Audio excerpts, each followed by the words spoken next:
Okay, quick music disclaimer here. I do not own the rights to this music, which belongs to the rightful owner, who is the intoxicating mind of Dr. Frankenstein. So he made my intro and my outro, and I hope you guys enjoy. Check them out on Spotify and YouTube, and no copyright infringement is intended. Have a good day.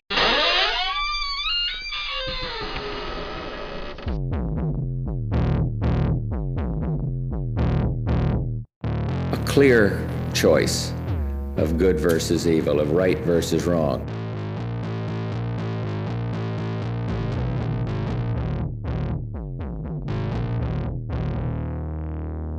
Twisted Tales.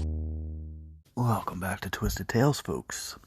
It's a wonderful morning here. Good enough day to finish up part 2 of Robert Picton. Give me 2 seconds, I'll fire this off. Alright, where do we leave off here? Bill Hickok. Alright, so he was in collaboration with police, and he was actually helping them in the case by being a police informant. So, there's another thing that happened just to show the kind of person that Picton really was. In March 1997, Picton was charged with attempted murder of one of the prostitutes that he picked up from the east side. Her name was Wendy Lynn Eistetter. So Picton had begun venturing down the east side once again, right? And he saw Wendy Lynn. So the two began chatting, eventually decided over, I think, $100 to go back to his pig farm for the night, right? So Picton put on a little overkill of charm, just to woo the lady, and they began to have sex. So during this time, Picton decided that it was time to break out the handcuffs, right? Yeah, probably not what the girl was into, but he slipped a handcuff onto her, and the girl, fearing for her life, she ended up grabbing a knife and slashed him right across the neck, and just part of his arm, and then she started to get free. So she ran away from Picton before he got a hold of her, and she was stabbed multiple times. And, fearing for her life, she did what she could to escape his grasp, right? And eventually she was treated at the local hospital for her injuries. It was actually a couple that was driving by adjacent to the property that found her, and they stopped, picked her up, and took her to the hospital. So, I think this all happened, just to spend one night with a guy, right? So, just be careful of, who you talk to and all that shit, right? And while actually getting treated at the hospital, the handcuff was actually still dangling from her wrist. Now, this is some shit right here. Our good buddy Robert Picton actually arrived at the hospital to have his injuries treated. So, police's curiosity kind of piqued, right? So when they searched Picton's clothes, guess where they found the handcuff key? In the guy's shirt pocket. So, police checked, and it was actually a perfect match to Wendy's handcuff located on her wrist. So, they seized Picton's clothes, and later on, he was actually charged with attempted murder. But I guess that didn't stick to Robert at all. There were lots of stuff that Wendy wasn't a reliable witness due to her history of drug addiction and being a prostitute. So eventually, a year later, in 1998, the case kind of went to shit, so Picton was released on bail, and the charges were later dismissed. In 1999, the RCMP, Royal Canadian Mounted Police, they had joined in on the task force. So eventually a bunch of searches were to be conducted on the Picton pig farm. The searches ended up clueless each time. They could not find any evidence that could link Picton to the missing women. So nothing set in stone that could actually hold up in the court anyways. But Robert and David, they were still on the police's radar, and they were still suspects. So eventually manpower was taken off the case, and the two were no longer under police surveillance for the time being. And after that part of the police investigation, they pretty much got to do what they want. Because, they had no cops on there to watch them, see what they were up to. Now, over the years, there were several occasions where evidence should have launched a full-scale investigation, but most of this shit was just being ignored. Even in 1998, police received an anonymous tip that suggested that Picton was the cause of the disappearances of the women in the area. So a detective constable named Lorimer Shenner, he pursued the tip, but the source was actually again found to be unreliable. So no investigation was launched, and Shenner at the time admitted that he did not believe that Picton was to be the murderer. So more anonymous tips poured in, and this ended up into one of the investigations being botched. So this caller that called in stated that he was on Picton's property, and he had seen what he was believed to be his human flesh. And police ended up having to go out, check it out, just so they could see what was in Picton's freezer. So police interviewed Picton. He denied any involvement in the case against him. He denied having any human remains on his property, and he had nothing to do with the disappearances. But police then obtained a search warrant to enter Picton's farm, only to find no evidence of the killings, and no further investigations were launched for another few years. I'm not sure, if police weren't doing their job, or searching the right spots on the property. Or if Picton was just that smart, that he could sway police in other directions. Because even though he seemed kind of dim-witted, he passed IQ tests with higher marks than studies wanted to admit, So maybe police didn't take the lead seriously either, and eventually they'd unlock horrors that they couldn't even think to witness. So there's lots of reasons that Picton wasn't caught for a long time. One was because, he literally scared the shit out of his victims with intimidation. One woman that Picton attempted murder admitted that she actually saw the corpse of another prostitute while escaping Picton. And she was actually that terrified. She feared for her life so bad that she didn't come forth with the information until after Picton was in custody. And this wasn't the only woman who knew about the Picton's crazy-ass lifestyle. Other prostitutes told police that they had conversations with Picton at his parties, and over time, shit like that. He talked about the best way to kill a heroin addict, and that was to give them a syringe full of windshield washer fluid and let them inject it. Others had stated that Picton confessed to them as well, telling tale of him killing multiple sex workers and feeding them to his livestock. But nobody ever did come forward on this matter until Picton was already arrested. And when Picton was actually in custody, it seemed to be by chance that a so-called employee of the farm would call a tip in. But this time, it would be to federal police and not local. But they said that they had seen unregistered guns on the farm property, so this was definitely deemed a serious offense to them, and was good enough to finally obtain a search warrant for the search of the premises. A few short days later, police officials searched the farm. They did actually find unregistered guns, and a bunch of evidence that implicated Picton in a number of murders. So during this time, Picton was held in custody on the weapons-related charges, and he was released after posting bail. But when he left the police station, he was actually immediately placed on police surveillance. One search conducted on February 7th, 2002, police started at the property line that separated Picton's property with that of a neighbor's. They found the bodies of Serena Abbotsway and Mona Wilson. It was a very disturbing crime scene, just by the way that the ladies were butchered. So their names were remembered from that missing persons report that was conducted, when everybody worked on the case earlier on. So officers wanted to go through that list to see if anybody else turned up from their search. Police didn't want this search to be given to the press, so they kept a lot under their hats while they were conducting this investigation. But eventually the press got word of it, and they had a fucking field day. Now, the media blew this up, televising it. They said that more body parts had been discovered, and Picton was to blame for all of the crimes.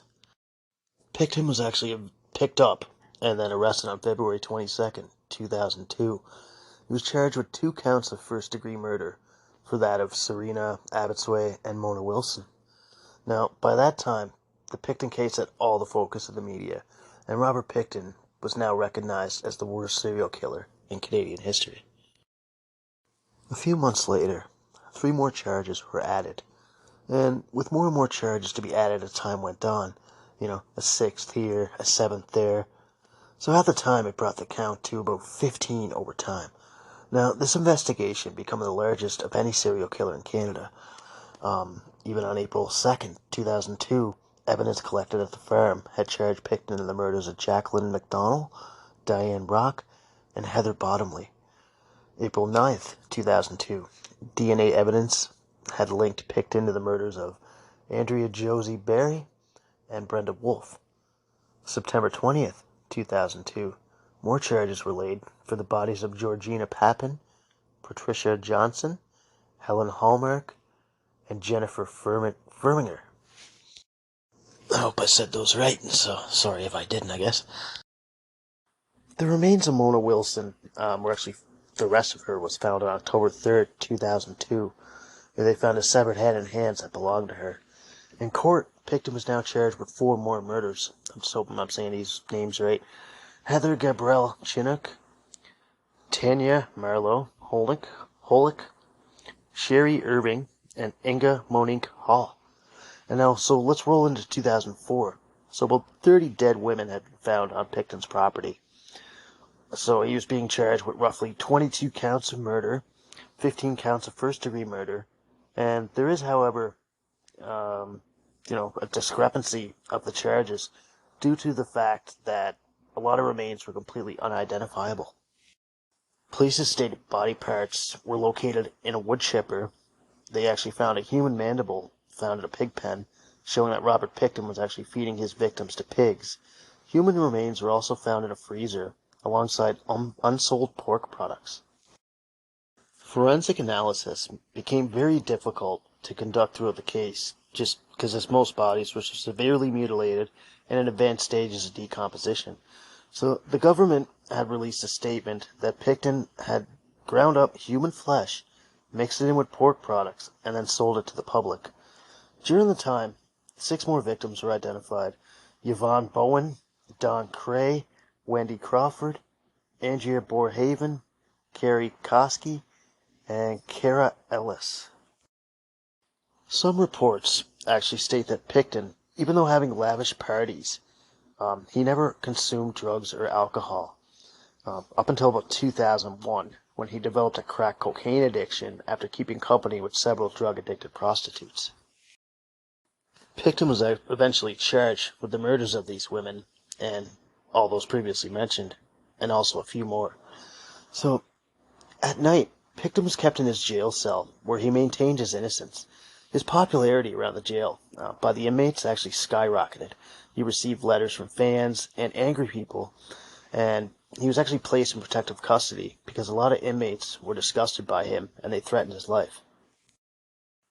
January 22nd, 2002, after a publication ban, which most of the coverage from the trial was actually mostly speculation, were disclosed to the public for the first time. So some of these details from the farm.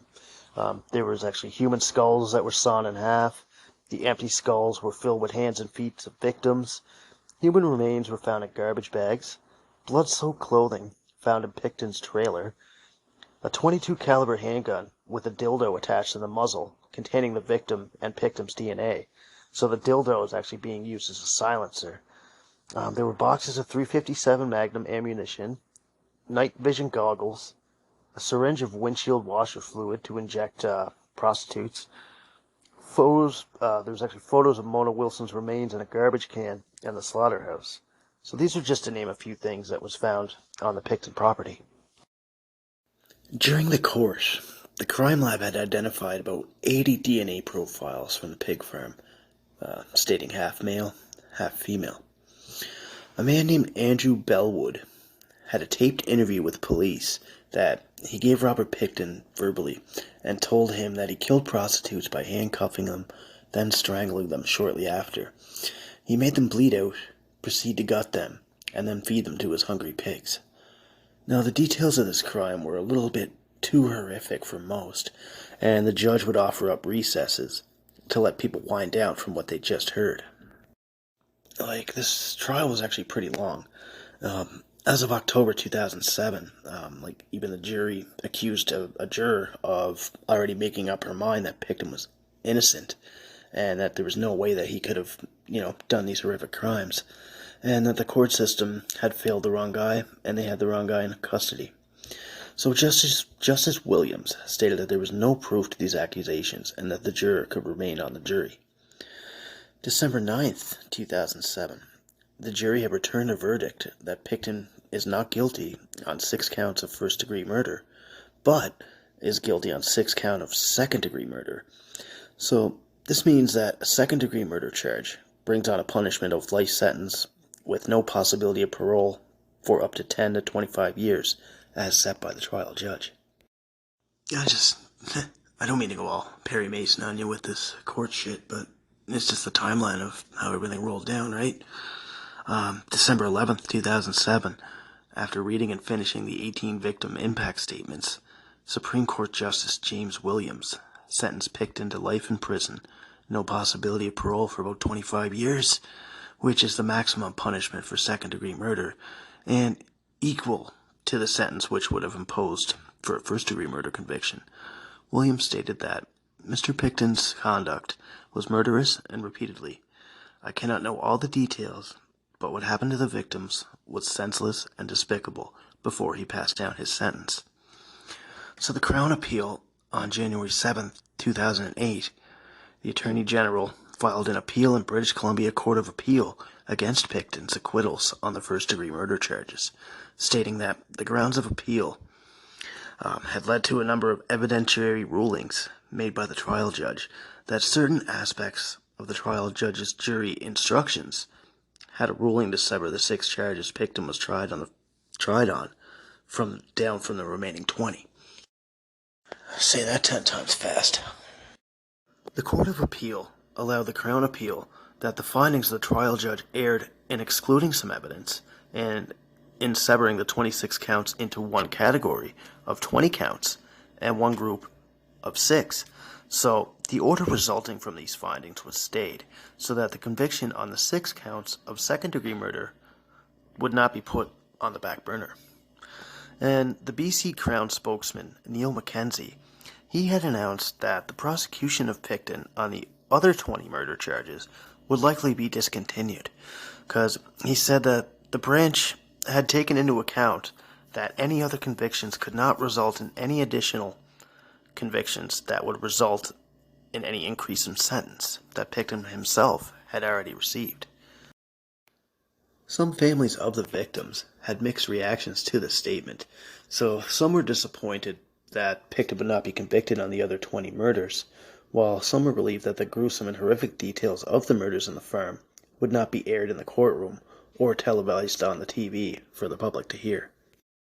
And during a court hearing on August 4th, 2010, Judge Williams stated that Picton should be committed to a federal penitentiary instead of the provincial institution he was currently residing in. Even on August 6, 2010, transcripts of conversations between an RCMP undercover cop and Picton in his holding cell was actually released to the public, CTV News, Global News, and the Vancouver Sun. So, an unedited coverage played about 1 hour before they pulled it off the air and then edited the version. So I'm just going to talk about Picton's murders here, all his counts and all that shit. So on December 17th, 2007, Picton was convicted of second-degree murder and the deaths of 6 women. So I'll go ahead here. Count 1, Serena Abbotsway, born August 20th, 1971. She disappeared August 2001, and she was 29 years old. Count 2, Mona Lee Wilson, born January 13th, 1975. Last seen November 23rd, 2001. She was reported missing November 30th, 2001, and she was 26 years old. Count 6, Andrea Jones-Berry. Last seen June 2001. She was 22 years old. Count 7, Brenda Ann Wolfe. Last seen February 1999. Reported missing April 2000. Count 16, Marnie Lee Frey. Last seen August 1997. Count 11, George Faith Papin. Last seen 1999. So those are just the charges that he was charged for. The alleged victims list here now is one that Picton stood accused of. So the first-degree murder and the deaths of 20 other women until these charges were stayed on August 4th, 2010. So I'm going to go with count 3. Jacqueline Michelle McDonald, last seen January 1999. She was 23. Count 4. Diane Rosemary Rock, born September 2nd, 1967. Last seen October 19th, 2001. She was reported missing December 13th, 2001, and she was 34. Count 5. Heather Kathleen Bottomley, born August 17th, 1976. Last seen and reported missing April 17th, 2001. She was 25. Count 8. Jennifer Lynn Firming, last seen 1999. Count 9. Helen Mae Hallmark, last seen 1997. Count 10. Patricia Rose Johnson, last seen March 2001. Count 12. Heather Chinook, last seen April 2001. She was 30 years old. Count 13. Tanya Holick, last seen October 1996. She was also 23 years old. Count 14. Sherry Irving, last seen 1997. She was 24 years old. Count 15. Inga Monique Hale, last seen February 1998. She was 46 years old. Count 17. Tiffany Drew, last seen December 1999. Count 18. Sarah DeVry, last seen 1999. Count 19. Cynthia Phelps, last seen 1998. Count 20. Angela Rebecca Jardine. She was last seen November 20th, 1998, between 3:30 and 4 p.m. at Oppenheimer Park. She was at a rally downtown. Count 21. Diane Melnick, last seen December 1995. Count 22. Jane Doe, although this charge was lifted because there wasn't enough evidence on there, but count 23. Deborah Lynn Jones, last seen December 2000. Count 24. Wendy Crawford, last seen December 1999. Count 25. Carrie Koski, last seen January 1998. Count 26. Andrea Faye Borehaven, last seen March 1997. And count 27. Let's see, Louise Ellis, also known as Nikki Trimble. She was born April 13th, 1971, last seen in 1996. Reported missing October 2002, and she was 25 years old. I just wanted to list off the names of women, right? Just to give them a voice, right? You know what I mean? And there's also like an incomplete list of murders that fucking Picton was accused of. One was Mary Ann Clark. She was also known as Nancy Greek. She disappeared from downtown Victoria in 91. Yvonne Maria, she was last seen March 16th, 2001. She was reported missing March 21st, 2001, and she was 34 years old. There's Dawn Teresa Gray. She was reported missing in December 2000. And there's also 2 unidentified women. But after Picton was arrested and charged, many people started coming forward, just started talking to police about what was going on at the farm. One witness was Lynn Ellingson. She claimed to have seen Picton skinning a woman who was hanging from a meat hook years earlier, but she was too scared for her life and didn't want to come forward with this information. She also stated that she stabbed Picton, and at another time she managed to get away from him, but right before the trial, all charges were dropped, and nothing happened to Picton over this. There's also an incomplete list here. Was Mary Ann Clark. She was also known as Nancy Greek. She disappeared from downtown Victoria in 91. There was Yvonne Maria. She was last seen March 16th, 2001. She was reported missing March 21st, 2001. She was 34. There's Dawn Teresa Gray. She was reported missing in December 2000. And there's also 2 other unidentified women. So, I mean, just trying to let these guys do their thing. And I know Picton, there's definitely way murders than what anybody would have thought, right? Because everybody started coming forward after Picton was arrested. Hey, let's talk to police, tell them what's up. We knew about the farm, all this shit, right? One witness, actually, Lynn Ellingson, she claimed to have seen Picton skinning a woman alive, and they were hanging from a meat hook. But that was, she was too scared for her life to come forward with this information. And she also stated that she was stabbed by Picton. And at another time, she managed to get away. Nobody really believed this, because right before the trial, all charges were dropped and nothing happened to Picton over this. It was just believed that Picton was initially to have killed, 26 women? The Crown later stated that he confessed to 49 murders during an undercover investigation by a police officer who posed to be Picton's cellmate. So Picton told him that he wishes he would have killed one more woman, just to make it an even 50. But he ended up getting too sloppy, and he was caught by police. A later time, Picton even wrote an autobiography book. It was about 144 pages. So he called this In His Own Words, which Picton actually wrote himself. It was smuggled out of prison and then published. Later online, it was available on Amazon, but due to the public outrage there, they totally yoinked that right off the shelves there, so nobody can fucking get that book anymore. So I think that's it, folks. That's all I got. So, I'm pretty sure I summed up everything I could. So, I could go on a bit more, but I think I got everything. Because, nobody really fucking doubted that, the actual number of victims that met their end by Picton could have been a way, way more higher. But, this guy's been at it for, 2 decades? So, definitely there's a lot more shit that could ever be proved. Yeah. I'm just trying to think, even after his arrest and trial, all that shit, the suffering these women went through can only be imagined, right? He didn't leave any body intact. His pigs ate most of the evidence. I'm just glad this guy's caught, And, even, when his verdict was being read, Picton showed the first bit of emotion, because he just smirked, just smiling hey, what's up, and 2 jurors were actually wiping away tears. Yeah, this guy's pretty sick. So, even since his conviction, Picton's been repeatedly denied he denied being responsible for all the killings, sorry. But he just rambles and offers vague denials anytime he gets interviewed. Nobody can get a fucking word out of him.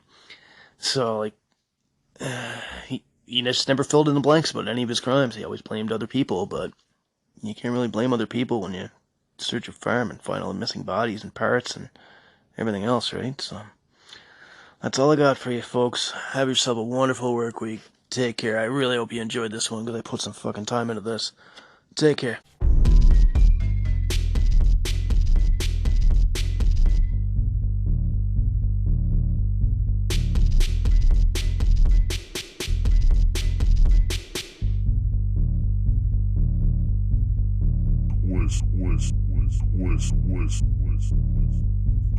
Twisted Tales.